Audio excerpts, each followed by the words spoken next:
Assalamualaikum warahmatullahi wabarakatuh. Kami dari kelompok 6 yang terdiri dari dua orang, saya sendiri adalah Cika Nugraha, Ibrahim PM 2021-4350, 1015. Yang kedua adalah teman saya Dewi Noviata Esinaga, yang Ibrahim PM 2021-4350, 08. Pada kesempatan kali ini, kami akan mempresentasikan metode dan implementasi teorema Bayes.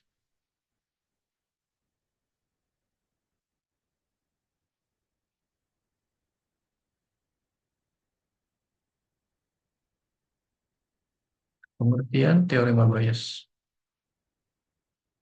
Teorema Bayes adalah aturan dalam teori probabilitas yang digunakan untuk menghitung probabilitas bersyarat. Ini memungkinkan kita untuk memperbarui prediksi atau hipotesis tentang suatu kejadian berdasarkan bukti atau informasi baru.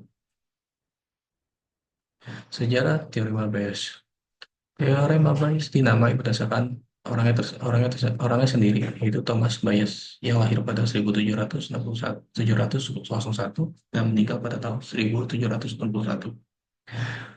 Beliau adalah seorang matematikawan dan pendeta asal Inggris. Bayes terkenal karena kontribusinya dalam bidang probabilitas, meskipun sebagian besar karyanya baru diakui secara setelah kematiannya. Konsep dasar teorema Bayes.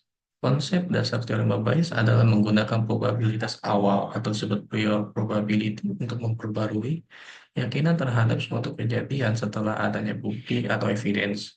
Dengan kata lain, teorema Bayes membantu kita untuk menghitung kemungkinan suatu kejadian terjadi berdasarkan informasi yang sudah ada dan data tambahan yang diperoleh. Konsep dasar teorema Bayes. Yang pertama, probabilitas awal atau yang disebut prior probability. Probabilitas yang mencerminkan keyakinan awal terhadap suatu kejadian sebelum adanya bukti baru, dilambangkan dengan P dikali A, yaitu peluang terjadinya kejadian A. Yang kedua, probabilitas bukti atau yang disebut likelihood. Probabilitas terjadinya bukti tertentu jika keyakinan utama benar, dilambangkan dengan P buka kurung B yang beririsan dengan A, yaitu peluang bukti B terjadi jika A benar. Konsep yang ketiganya itu probabilitas bukti secara umum. Probabilitas bukti B terjadi tanpa memandang kejadian A, dilambangkan dengan P dikali B, yang dihitung dari semua kemungkinan kombinasi kejadian A dan selain A. Yang terakhir, probabilitas akhir atau yang disebut posterior probability. Probabilitas yang diperbarui setelah mempertimbangkan bukti baru, dilambangkan dengan P buka kurung A yang berisi dengan B, yaitu peluang A terjadi setelah bukti B diketahui. Adapun penerapan teorema Bayes dalam kehidupan sehari-hari, yang pertama itu diagnosa medis untuk mengetahui penyakit berdasarkan gejala. Yang kedua itu deteksi spam pada email. Yang ketiga, prediksi risiko keuangan. Yang keempat, machine learning untuk klasifikasi data. Rumus teorema Bayes pada umumnya yaitu P buka kurung A beririsan dengan B sama dengan P buka kurung B yang beririsan dengan A dikali P dikali B yang dikali dengan A per P dikali B. Yang di bawahnya sendiri saya jelaskan yaitu P buka kurung A yang beririsan dengan B, yaitu probabilitas hipotesis A terjadi jika evidence B terjadi. Yang kedua itu P dikali A, probabilitas A tanpa memandang evidence apapun. Yang ketiga itu P buka kurung B atau yang di P dikali B sama dengan probabilitas evidence B tanpa memandang hipotesis A. Yang terakhir P buka kurung B yang berisian dengan A sama dengan probabilitas muncul evidence B jika A. Contoh soal infeksi kualitas barang. Yang seperti Anda lihat, contohnya saya akan membacakan sebuah pabrik memproduksi 95% barang bagus dan 5% barang cacat.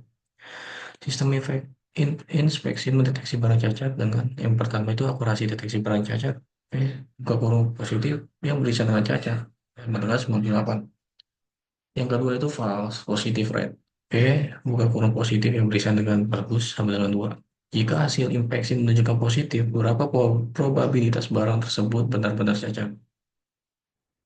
Ya, di sini ada penyelesaiannya. Yang pertama itu diketahui cacatnya dulu, itu P cacat sama dengan 0,05.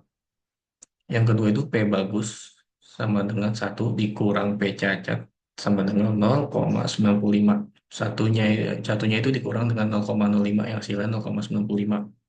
Yang ketiga itu P positif beririsan dengan cacat yang sama dengan 0,98. Sedangkan yang terakhir itu P positif beririsan dengan bagus sama dengan 0,02. Jadi kita ini menggunakan teorema Bayes rumus yang sebelumnya. Yang tadi sudah dijelaskan yaitu P buka kurung cacat yang beririsan dengan positif tutup kurung sama dengan P positif yang beririsan dengan cacat dikali P cacat per P positif. Penyelesaiannya yang pertama hitung positifnya dulu. P positif sama dengan P positif yang beririsan dengan cacat tutup kurung dikali P cacat tutup kurung ditambah buka kurung P buka kurung positif yang beririsan dengan bagus tutup kurung dikali P bagus tutup kurung. P positif sama dengan yang tadi sudah dijelaskan sebelumnya. P positif yang pertama itu 0,98 dikali 0,05 tutup kurung ditambah buka kurung 0,02 dikali 0,95 tutup kurung.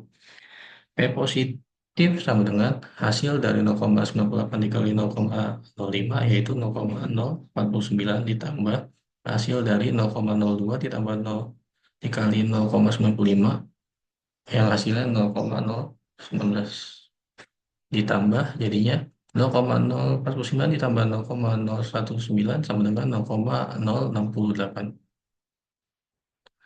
Penyelesaian selanjutnya itu hitung P cacat yang berisian nol positif. P cacat berisian positif sama dengan 0,98 dikali 0,05 per yang dibagi 0,068. P cacat yang berisian nol positif sama dengan 0,049 yang dibagi per atau dibagi 0,068 sama dengan 72. Maka probabilitas barang benar-benar cacat jika hasilnya positif adalah 72%. Kesimpulannya, teorema Bayes adalah alat yang sangat berguna untuk pengambilan keputusan berbasis data dengan data yang akurat. Metode ini dapat memberikan prediksi yang lebih baik dan membantu dalam berbagai aplikasi praktis mulai dari diagnosa medis hingga teknologi kecerdasan buatan atau disebut AI. Sekian dari kelompok kami, kurang lebih mohon maaf. Wassalamualaikum warahmatullahi wabarakatuh.